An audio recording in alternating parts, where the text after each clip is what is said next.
guys, Ralph here. True Power Trumpet Fitness. A lot to talk about today, to the point where I might get long-winded and actually need 2 videos. So, yeah, without further ado, let's get to it, and I really want your opinions on what we're going to talk about. Okay.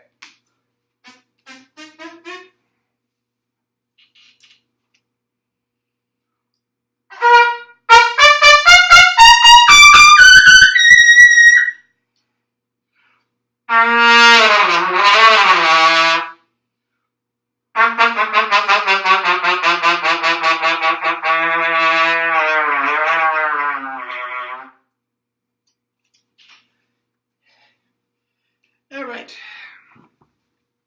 This touched off, actually, this didn't touch off anything. This is a result of the last 2 videos on Nakarikov that touched off an absolute avalanche in my email as well as my comments.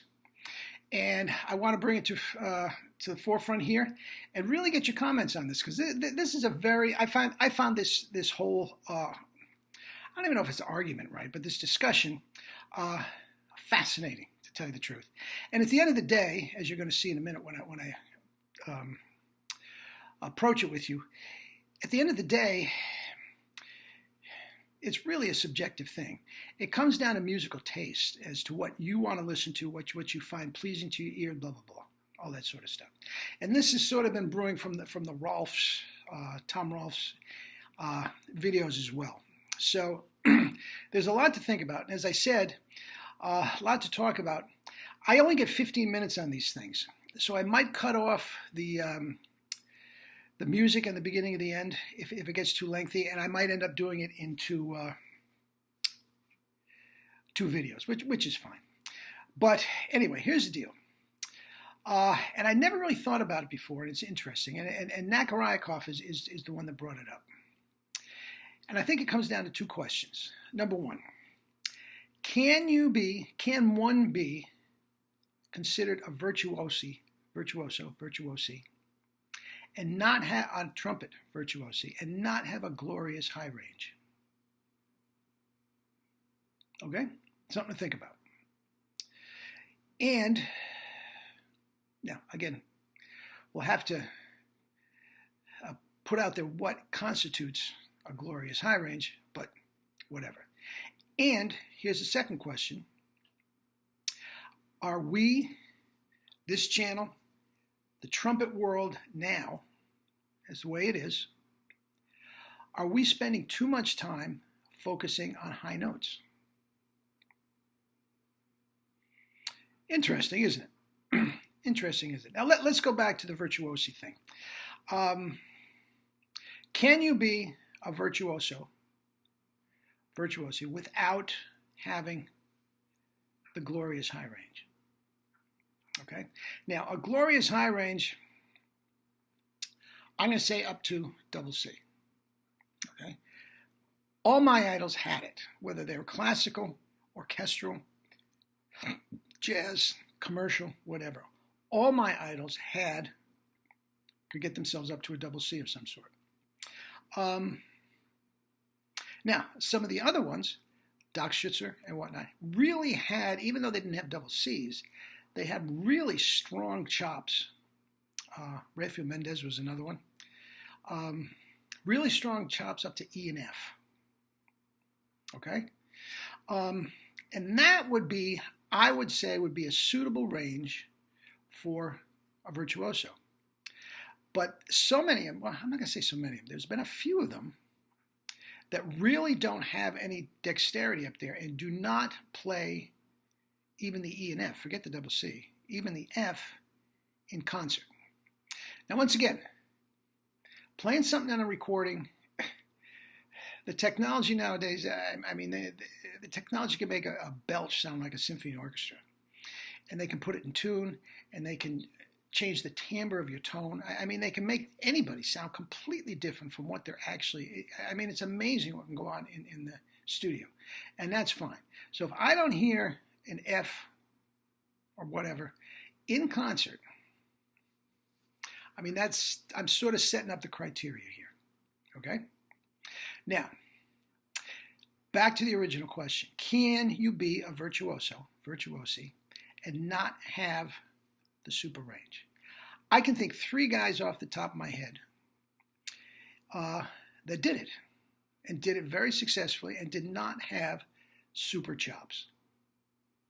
Super chops means super range. Okay? And they are, obviously, Nakarayakov. Okay? I'm going to go with Clark Terry, and I'm going to go with Chet Baker. Okay?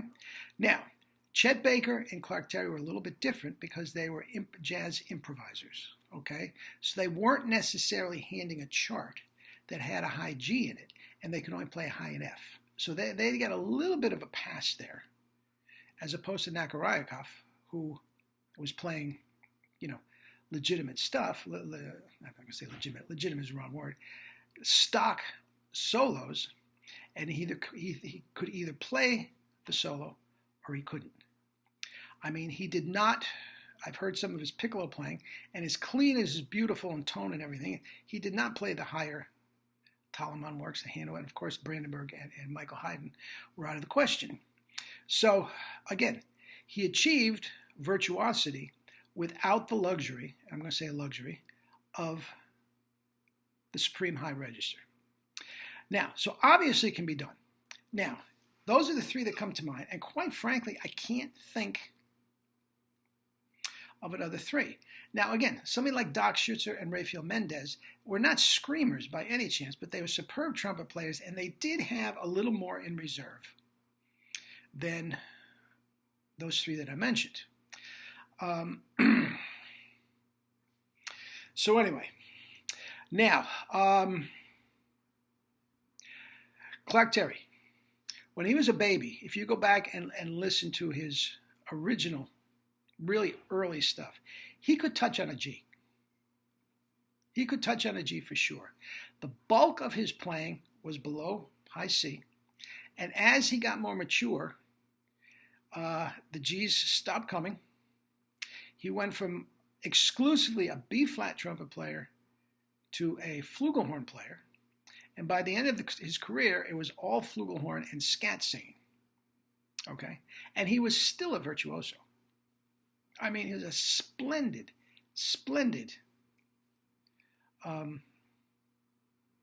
jazz artist. I mean, there's no question about it. And he did not have the chops of Charlie Shavers. Okay, to name one. Okay? In a lot of ways, he almost even have the chops of Miles Davis, and I wouldn't call Miles Davis a screamer by any means, but Miles Davis did have access to above high C, a little more than Clark Terry did. Chet Baker, on the other hand,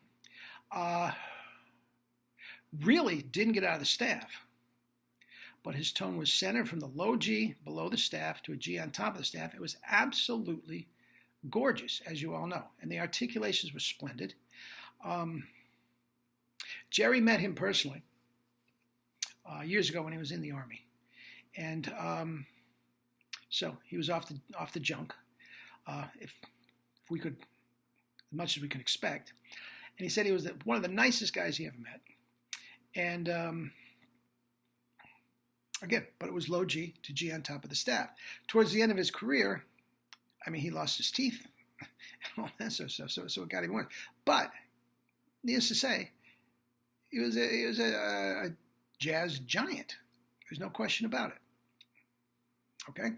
So can it be done? Sure. Absolutely, it can be done. But I'm going to add this caveat.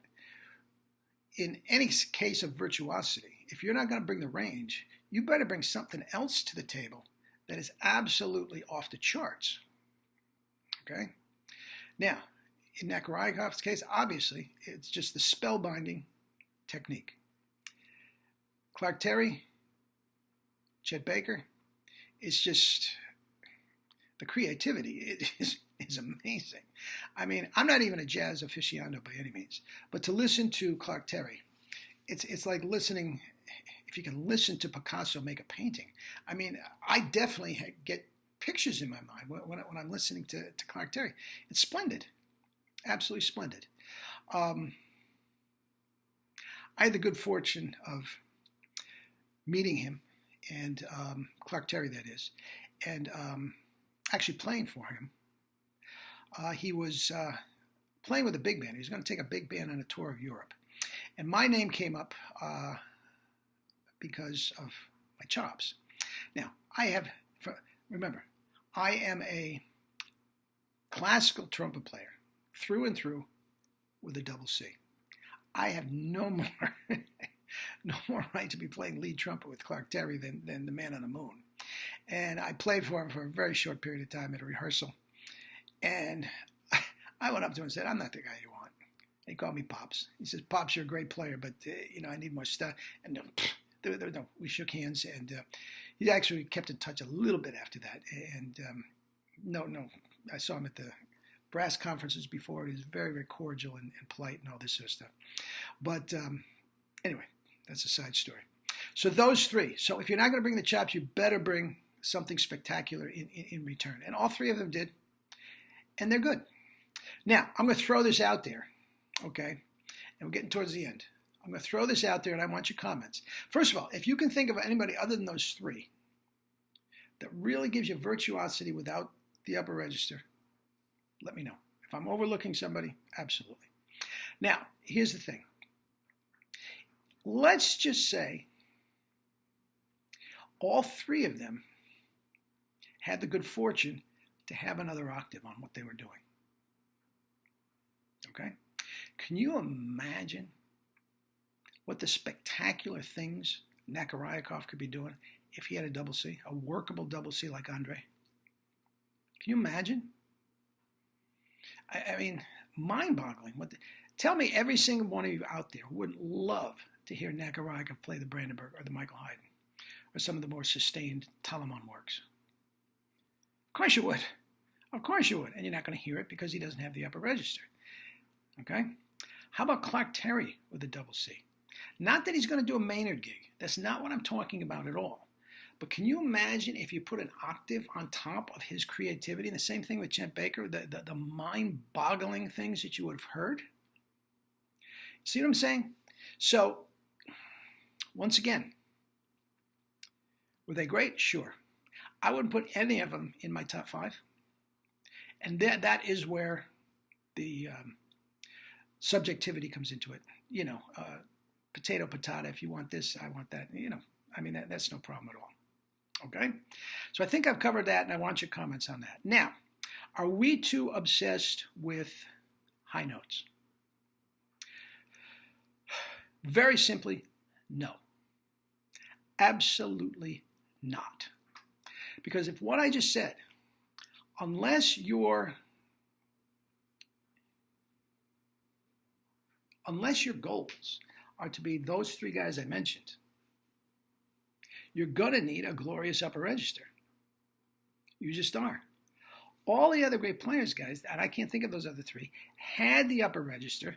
And if that's what you're going to aspire to, you absolutely 100% need it.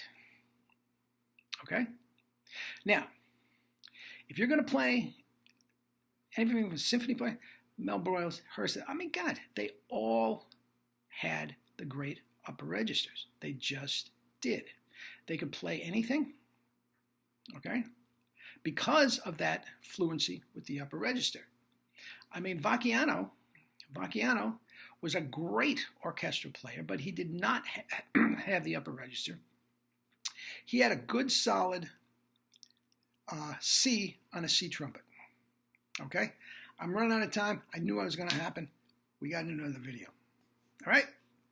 See you on the next one. We'll pick up where